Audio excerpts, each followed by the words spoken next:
Prepare-se. O que você está prestes a ler pode tirar seu sono. Em todo o mundo, ao longo dos séculos, existem relatos assustadores de pessoas que, aparentemente sem explicação lógica, passaram a agir de forma completamente diferente do que eram.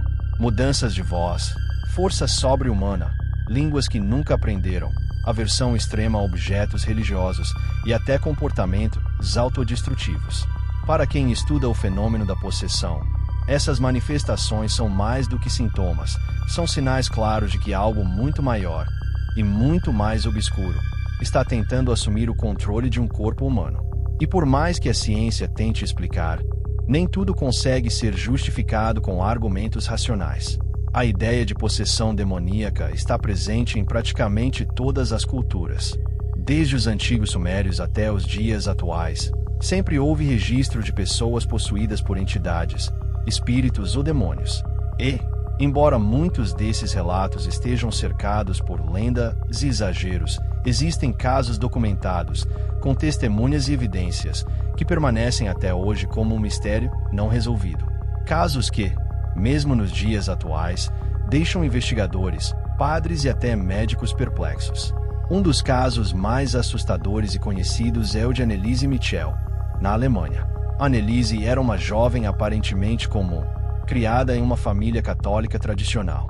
Tudo começou com episódios de convulsões, diagnosticadas inicialmente como epilepsia, mas com o tempo, os sintomas evoluíram para algo muito mais sombrio. Ela dizia ouvir vozes que a mandavam se matar e dizia estar possuída por várias entidades demoníacas, incluindo figuras como Lúcifer, Caim, Nero e Hitler. Anneliese gritava por horas, latia como um cão, recusava-se a comer e rasgava suas roupas com as próprias mãos. Sua aparência física se deteriorou rapidamente. Após meses de exorcismos autorizados pela igreja, ela faleceu em 1976, pesando apenas 30 quilos. O caso gerou enorme repercussão e serviu de inspiração para o filme O Exorcismo de Emily Rose. Outro caso documentado ocorreu nos Estados Unidos, conhecido como o caso de Roland Doe, um pseudônimo usado para proteger a identidade real do garoto. Na década de 1940, um menino de 13 anos começou a apresentar comportamentos estranhos após a morte de uma tia que era adepta do espiritismo. Objetos se moviam sozinhos em sua casa, arranhões apareciam em seu corpo e ele falava em línguas que ninguém compreendia. Após várias tentativas frustradas de ajuda médica, sua família recorreu à igreja. O exorcismo foi conduzido por padres jesuítas e durou semanas. Durante o processo, foram registrados fenômenos estranhos, como móveis que se moviam sozinhos, palavras surgindo em sua pele e uma força física que exigia vários homens para contê-lo. Esse caso serviu de base para o livro e filme O Exorcista, um dos maiores clássicos do terror. E não pense que esses casos ficaram no passado. Em 2012, na cidade de Gary, Indiana, nos Estados Unidos, uma mulher chamada Latoya Amos afirmou que seus 3 filhos estavam sendo atormentados por forças demoníacas. O caso ganhou a atenção da mídia porque não apenas ela e sua família testemunharam os eventos, mas também policiais, assistentes sociais e até o hospital local. Um dos filhos foi visto flutuando na cama por enfermeiros, e outro teria caminhado de costas pela parede em frente a vários profissionais. A polícia, ao visitar a casa, relatou sensações de mal-estar, interferências nos rádios e até problemas nos arquivos das gravações. O investigador principal do caso chegou a afirmar que nunca havia visto nada parecido em sua carreira. O caso ficou conhecido como a Casa Assombrada de Gary e chegou a ser documentado por Zach Bagans, do programa Ghost Adventures, que posteriormente comprou a casa e afirmou ter vivido experiências sobrenaturais nela. Em todos esses relatos, há algo em comum: a escalada dos acontecimentos.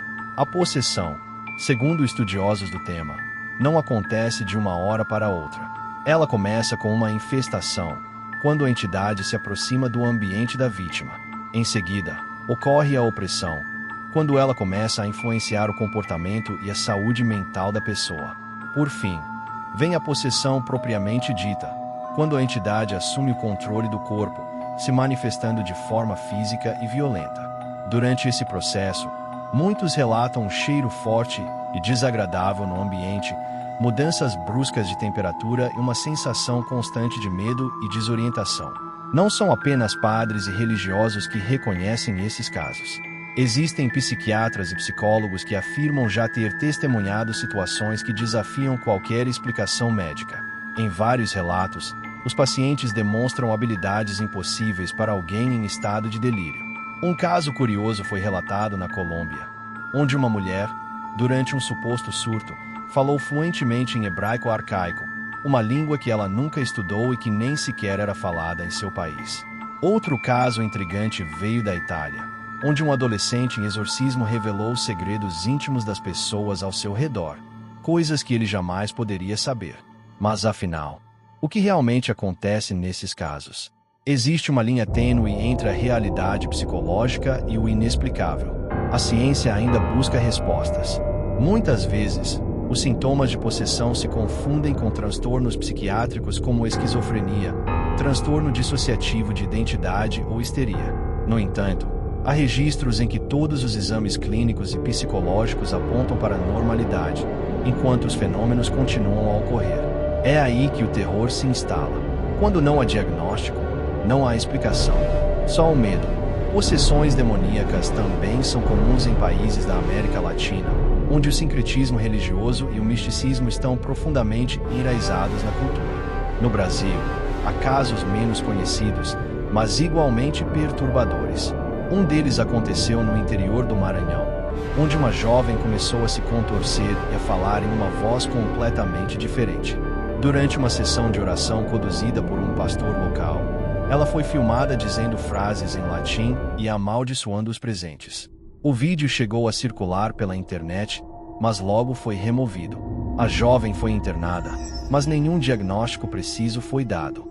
Há também quem diga que a exposição à possessão pode acontecer por meio de invocações, jogos, brincadeiras ou práticas espirituais feitas de forma irresponsável. O famoso jogo do copo ou tabuleiro ou Ouija, por exemplo, é constantemente associado a casos de abertura de portais para entidades desconhecidas. Em vários relatos, adolescentes que brincavam por curiosidade acabaram vivenciando experiências traumáticas, vozes sussurrando à noite, vultos, pesadelos repetitivos, mudanças de humor e até casos de automutilação. Muitos especialistas em exorcismo afirmam que uma vez que a porta é aberta, ela não se fecha tão facilmente. E é esse elemento que torna a possessão demoníaca tão envolvente e aterrorizante para quem gosta de terror e suspense. O fato de que, teoricamente, pode acontecer com qualquer um. Não há uma lógica clara. Não há um padrão específico. Alguns especialistas dizem que pessoas mais vulneráveis emocionalmente ou espiritualmente podem ser alvos mais fáceis, mas até isso é contestado. Em todos os relatos, uma constante permanece: a sensação de que há algo ali, observando, esperando, silenciosamente, até o momento de agir. Muitos filmes se inspiraram nesses relatos reais para alimentar o terror nas telonas. Mas, ao contrário do que muita gente pensa, o horror do cinema muitas vezes é menos assustador do que a realidade. As histórias de possessão real têm uma crueza, uma violência psicológica e um suspense constante que não precisam de efeitos especiais para causar impacto. E talvez, por isso mesmo, elas permaneçam vivas na memória de quem as conhece. Ao final, o que resta é um mistério. Para os céticos, tudo pode ser explicado. Para os religiosos, é a prova da batalha constante entre o bem e o mal. E para quem assiste, ou lê, essas histórias, é o tipo de terror que deixa marcas. Não pelas imagens, mas pelas perguntas que ficam no ar. E se acontecer comigo? E se acontecer com alguém da minha família? Talvez o verdadeiro horror da possessão demoníaca não esteja nas vítimas, nem nos exorcismos, mas no fato de que, em muitos desses casos, ninguém nunca conseguiu explicar o que realmente aconteceu. Você tem certeza de que está sozinho agora?